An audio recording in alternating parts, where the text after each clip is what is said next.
contingent on these reforms.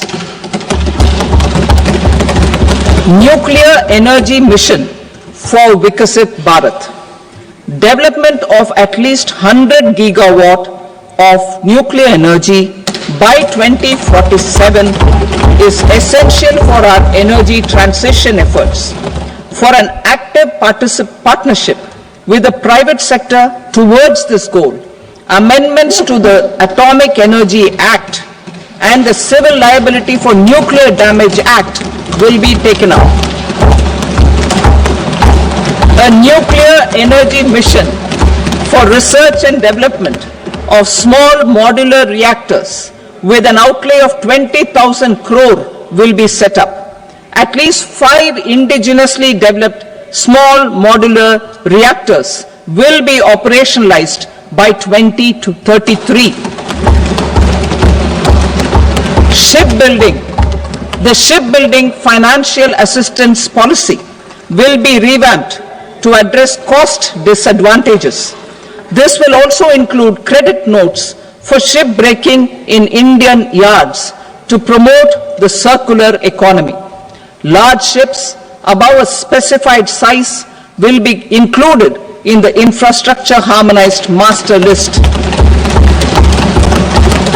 Shipbuilding clusters will be facilitated to increase the range, categories and capacity of ships. This will include additional infrastructure, facilities, skilling and technology to develop the entire ecosystem. Maritime Development Fund.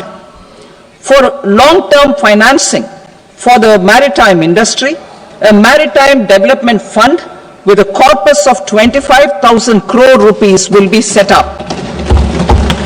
This will be for distributed support and promoting competition. This will have up to 49% contribution by the government, and the balance will be mobilized from ports and from private sector.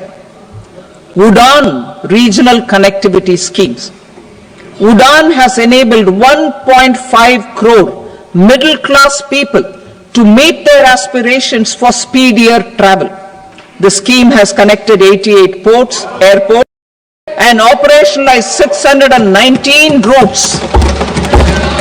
Inspired by that success, a modified UDAN scheme will be launched to enhance regional connectivity to 120 new destinations and carry 4 crore passengers in the next 10 years.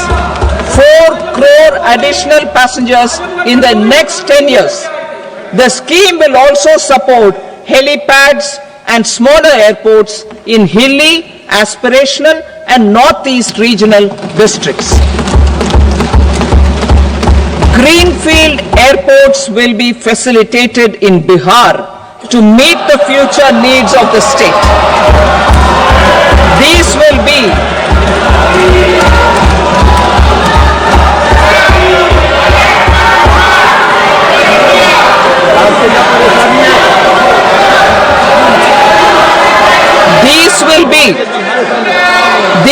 be in addition to the expansion of the capacity of Patna Airport and a brownfield airport in Beta.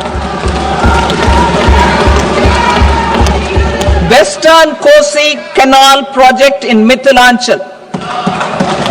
Financial support will be provided for the Western Kosi Canal ERM project, benefiting a large number of farmers cultivating over 50,000 hectares of land in the Mithilanchal region of Bihar. Mining sector reforms.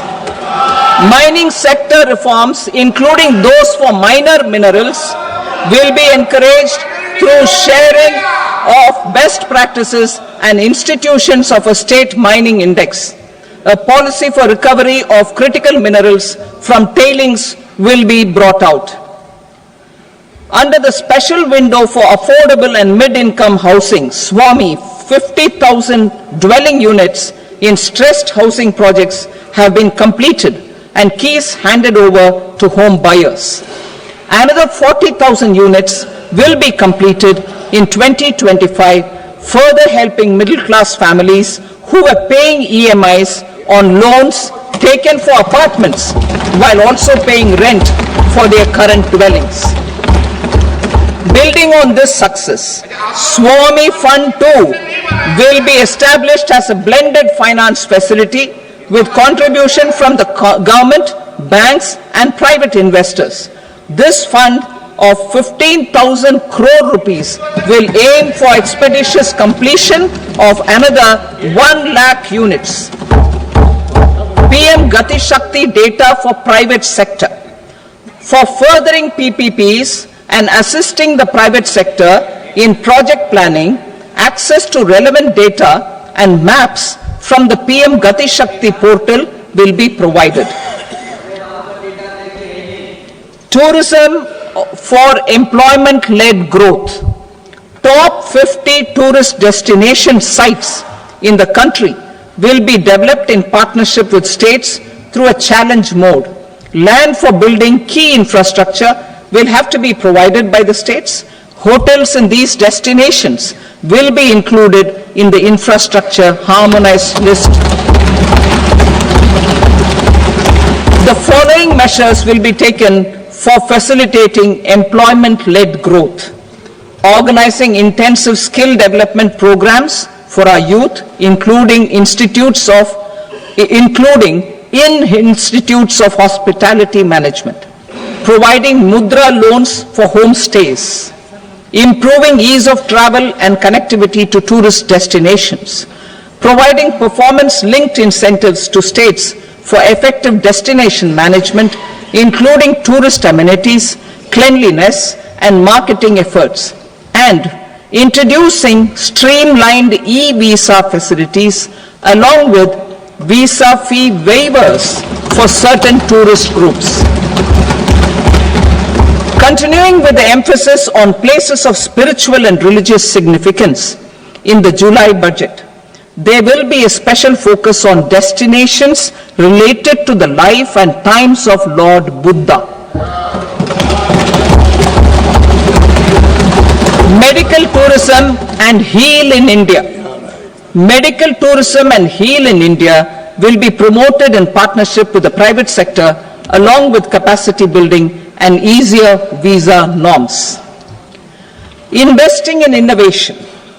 To implement private sector-driven research, development and innovation initiatives announced in the July budget, I am now allocating 20,000 crore rupees for this purpose.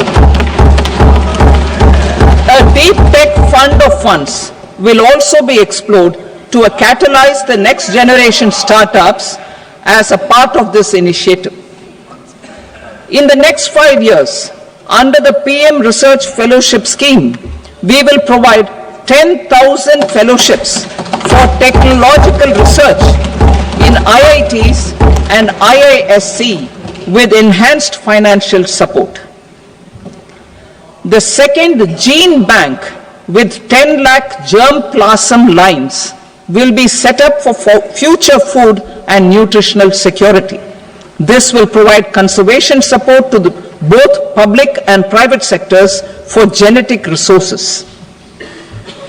We will start a national geospatial mission to develop foundational geospatial infrastructure and data.